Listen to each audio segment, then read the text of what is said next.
સુરતમાં તંત્રની ભ્રષ્ટ કામગીરીમાં માવઠામાં ધોવાઈ ગઈ છે। ચોમાસામાં ખરાબ થયેલા રસ્તાનું રિપેરિંગ કામ કરવામાં આવ્યું હતું। શહેરના 570 રસ્તાઓ પર કુલ 1800 જગ્યાએ રિપેરિંગ કરાયું હતું। 1800 જગ્યા પૈકી 25% જગ્યાની કામગીરી વરસાદમાં ધોવાઈ ગઈ।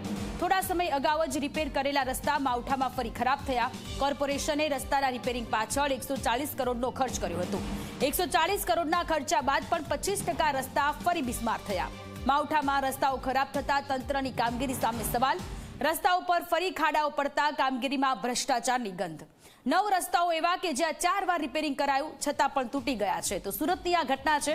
સુરતમાં રોડ રસ્તાઓની બિસ્માર હાલત। તંત્ર દ્વારા રોડ રસ્તાઓ રિપેર કરવામાં આવ્યા।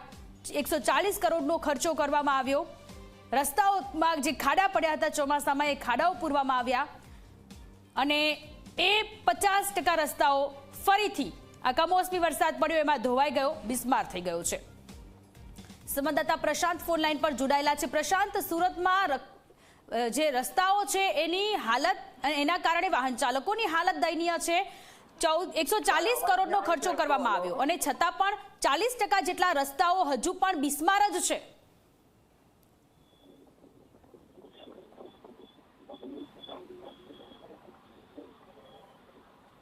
જી પ્રશાંત।